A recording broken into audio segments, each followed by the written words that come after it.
Muito bem, chegamos então na nossa lição de número 2, onde nós vamos falar sobre a vergonha. Sobre a vergonha. Você já fez alguma coisa que você se sentiu envergonhado?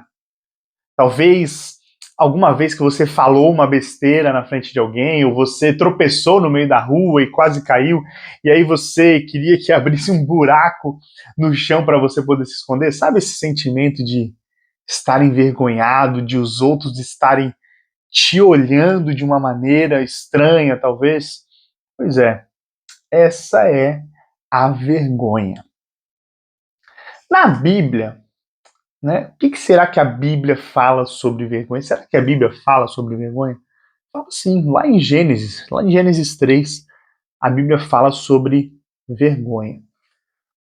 Olha só, vou ler para vocês aqui, Gênesis 3, do 7 ao 10, diz assim: Quando a mulher viu, vou começar no 6 aqui. Quando a mulher viu que a árvore parecia agradável ao paladar, era atraente aos olhos e, além disso, desejável para dela se obter discernimento, tomou do seu fruto, comeu e deu ao seu marido, que comeu também. Os olhos dos dois se abriram e perceberam que estavam nus. Então juntaram folhas de figueira para cobrir-se. Ouvindo o homem e sua mulher os passos do Senhor Deus que andava pelo jardim quando soprava a brisa do dia, esconderam-se, eles tiveram vergonha de Deus. Eles se esconderam da presença do Senhor Deus entre as árvores do jardim.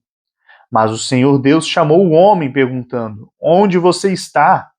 E ele respondeu: Ouvi teus passos no jardim e fiquei com medo, porque estava nu e por isso me escondi. Olha só que interessante. Na Bíblia, a vergonha ela está associada ao pecado, né? Ao desvio do caminho estabelecido por Deus, à desobediência das suas ordens. Nós vemos isso aqui nesse texto que nós lemos, aqui na história, né, de Adão e Eva, porque quando eles foram criados, a Bíblia diz que eles andavam nus e não se envergonhavam. Lá em Gênesis 2 e 25, nós vamos ver isso, eles não se envergonhavam. Mas a partir do momento que desobedeceram a Deus e pecaram, né? Eles cometeram o primeiro pecado, eles perceberam que estavam nus, perceberam sua nudez e foram correndo fazer algo para cobrir o seu corpo, ou seja, cobrir a sua nudez.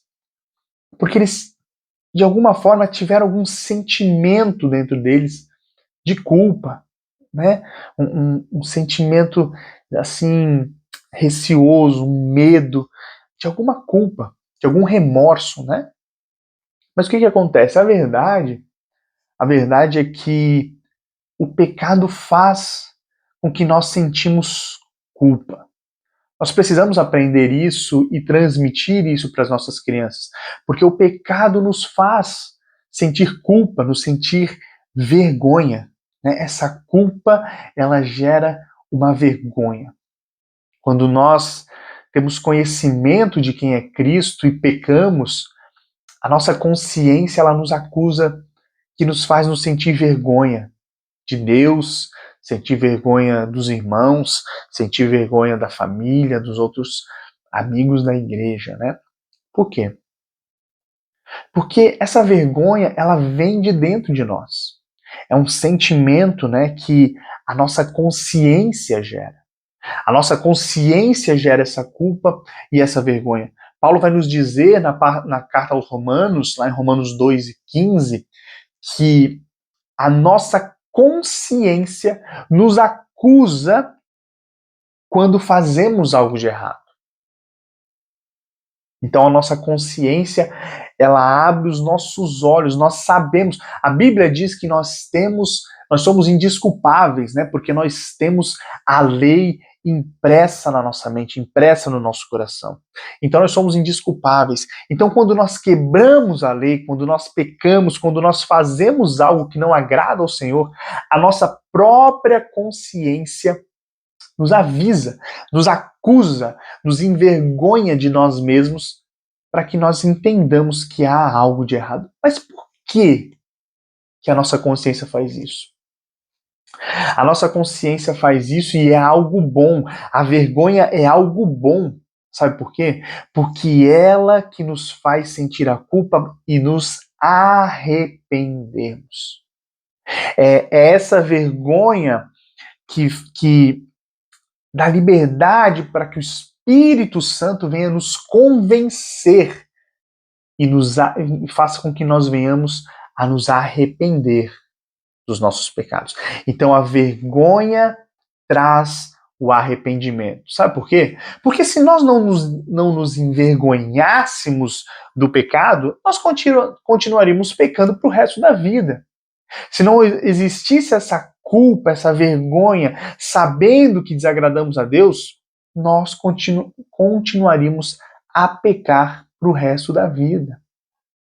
Então a vergonha é algo bom, porque Deus deseja que nós venhamos a nos arrepender.